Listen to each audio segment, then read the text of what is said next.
Hi, everyone, and welcome to another episode of the Performance Cafe. And we are busy with our series on self-leadership, and we've been taking a look at what is self-leadership, why is it good for us, how does self-awareness fit into this, and what's important to me, what's interesting to me. Today's episode, we're going to take a look at what am I going to do about it. So essentially, we're going to talk about goal setting and how that is going to support our ability to self-lead. So when I talk about goal setting, I feel like sometimes it can be quite a boring and quite a staid discussion, because I think, there's so many books and articles and topics that have been written about it. But I think there are a couple of things that I'd like to highlight today that I've learned when I'm working with my coaching clients around self-leadership and about goal setting that really stands out, that I think hasn't been highlighted or emphasized enough. For me, the first thing is I like to ask people, what's your intention when goal setting? So we've got this goal. I want to make X amount of money. I want to create another business. Sorry, I want to onboard a different division. I want to change my career path, whatever it is. I think that when we say that one sentence, as I was going through them, I think all of you really sort of understood what I meant with it. But I think that sometimes we ourselves don't understand. And it's quite interesting, but when we do coaching, we can spend quite a lot of time just identifying that goal and making sure that we're crisp and crystal clear on that and what the expectation is. So if we take a look at it, the one thing I like to ask people is, how will you feel when you've achieved this goal? So, for example, if someone says to me, I want to make a lot of money, that's not a difficult thing to do. I think if you apply yourself and you've got a couple of skills and a bit of a network, then you can start moving in that direction. But it doesn't help you've got all the money in the world. And like most entrepreneurs and most of my clients who are in leadership, we find like it's a bit of a drain. There's no work-life balance. Yes, I've got the money, but I've no time to spend it. Or in making this money, I've actually isolated myself entirely from the people around me. And therefore, I can't really enjoy this money that I've made. So for me, it's not just about the sentence of what do you want? It's about how will it make you feel? What will change in your life? And what does success there look like? How much money is much money? Is it, want to double my monthly income to want to buy a house next to, between Lady Gaga and Taylor Swift, something, and I think also when we're having this discussion, when we're looking at goals, I think it's good to look back to all that stuff that we did around self-awareness and take a look at purpose. What's important to me? Because if it aligns with that, I think we're more in a place to win.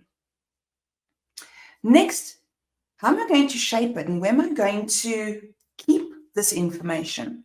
So firstly, we all know about SMART goals. Goal must be specific.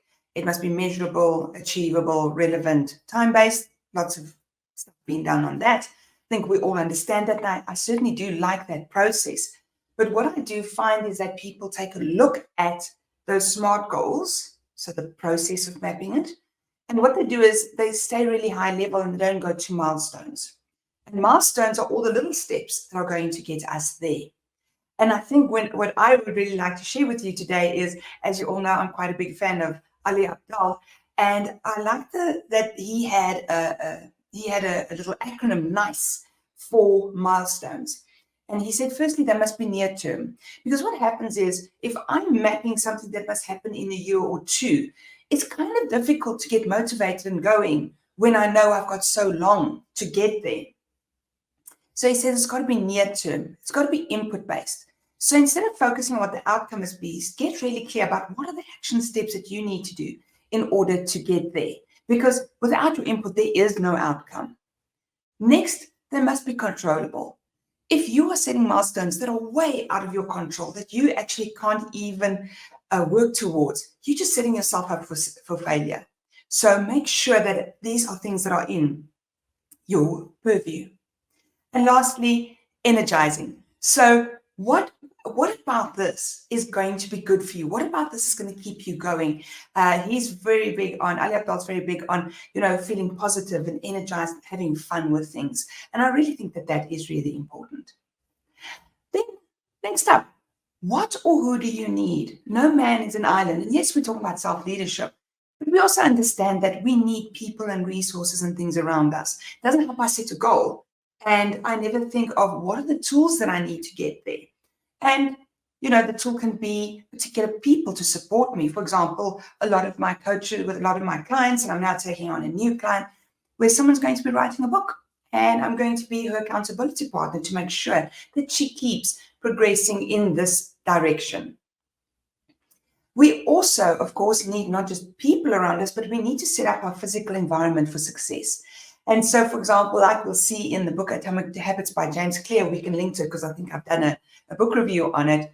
It's important that we identify physically setting up our environments for success. So, for example, authors who go and lock themselves away in a hotel room so that they're not distracted. It sounds strange, but it works for them. Other individuals, for example, would want to do bodybuilding, where they make sure that there's someone around them that, when there's that energy, they just feel more innovative and more likely to keep going because there's someone else in the room with them. If you want to eat healthier foods, why don't you put the apples next to the coffee machine? Because every time you go for coffee, you can grab an apple and you start building in that environment that's going to set you up for success. And lastly, I think self-monitoring. So how do you make sure that you stay on track by holding yourself accountable? How do you make sure that I know what I'm planning to do? I know what those goals are. I know what those milestones are. I know what I need. And then I can monitor and see where I fall off. Because you see, when you fall off, it's not because you're a bad person. When you fall off, it's not because there's something the matter with you. Maybe there's a part of the system that just is not working for you.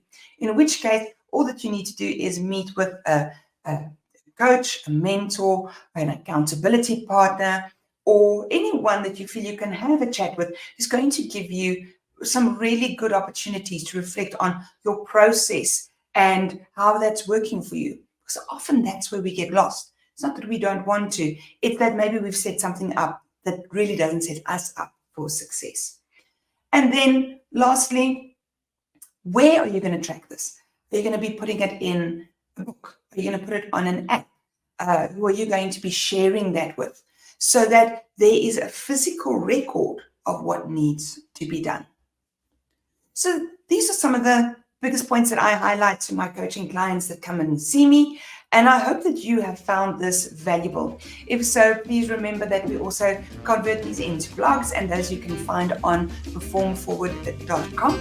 And I look forward to seeing you at the next Performance Cafe. We're going to talk about motivation.